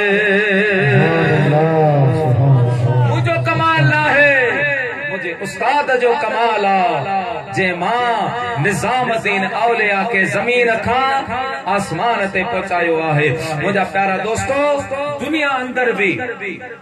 फैज़ उन्हनि शागिर्दनि खे मिलंदो आहे जेके उस्तादनि जा ख़िदमत गुज़ार हूंदा उस्तादनि जो अदब कंदा नबी पाक फरमायो अल अबाउ सलासुन हर माण्हू जा टे पे आहिनि मन वलदक जे ॼाओ मन ज़वजक जे शादी कराई पंहिंजी धीअ ॾिनी सुसर मन अल्लमक जे पढ़ाई पर अॻियां हदीस में पाण फरमाई वो खैरो अबाओ को मन अल्लमक अवां जो बेहतरीन बाबू वो आहे जे अवां खे इल्म पढ़ाए जे अवां खे कुरान ॾिनो जे अवां खे रसूलुल्लाह जो रस्तो ॾेखारियो मुंहिंजा प्यारा दोस्तो जेकी दुनिया अंदर पंहिंजे उस्तादनि जो अदब कंदा आहिनि ख़ुदा जो कसम आहे मुंहिंजी त अखियुनि जो मुशाहिदो आहे मुझे अखियुनि जो मुशाहिदो आहे असां सां गॾु पढ़ण वारा कई अहिड़ा तालिब इल्म हा जेके असां मदरसे जी ज़बान में मरफू कलम चवंदा हुआसीं यानी उस्ताद उन खां सबक पुछंदो ई कोन हो छो जॾहिं बि पुछंदो यादि ई कोन हूंदो पोइ उन हिकिड़े जे करे असां सभिनि जे मथां अलाह जी रहमत नाज़िल थींदी साईं मोहम्मद जान वटि जेके पढ़िया हूंदा मूंखे ख़बर आहे पाण फरमाईंदा त मूं वटि ॿ चीज़ूं कोन्हे हिकिड़ो रहम कोन्हे ॿी छुटी कोन्हे अल्हम्दुलिल्लाह उन ज़माने में तला छा सोचींदा हाजी पर अज खुदा जो कसम असां त छा पर असां जो खानदान भी साईं मोहम्मद जान के दुआ ॾींदो आहे। यो अहले सुन्नत जमात जो काबिल कदर काबिल फख्र इदारो आहे। दुआ करो ता क़यामत अल्लाह पाक उनके जारी सारी बनाए। पर एड़ा शागिर्द जेके मरफू कलम यानी कुछ को नहीं दो पर उस्तादन जी सोबत में रहा, उस्तादन जी अकीदत में रहा। खुदा जो कसम उन शागिर्दन के मो हिदाया पढ़ाईंदे ॾिठो, कंज़ दकाइक पढ़ाईंदे ॾिठो। छोड़े तोखे इबारत पढ़ण कोनी दी, तू साईं खां डिॼंदो है तो कुंड में वेंदो, हिदाया पढ़ाई कीअं पियो। चयई खुदा जो कसम जने मदरसे में तदरीस जे लाइ मूंखे मुक़रर कयो वियो आ पाण मां बिल्कुल मुतमईन कोन हुउसि, मैं ख़बर पढ़ाए कोन सघंदुसि। पर उस्तादन जी का अहिड़ी निगाह थी वई, मूं किताब पढ़ियो ॼण त इहो किताब अल्लाह तबारक व तआला मुंहिंजे सीने में महफ़ूज़ करे छॾियो आहे। और उन टाइम जेके उस्ताद पढ़ाई में ॻाल्हियूं ॿुधायूं हुयूं उन वक़्त त यादि कोन हुयूं, पर हींअर जो किताब खोलियुमि त सभु मुंहिंजे ज़हन में अची वई। उस्तादन सां जेका वफ़ादारी आहे उहो दुनिया में भी कम ईंदी, क़बर में भी कम ईंदी। अल्लाह पाक तव्हां खे ऐं असां खे पंहिंजे उस्तादन जो वफ़ादार बनाए। या नबी सलाम।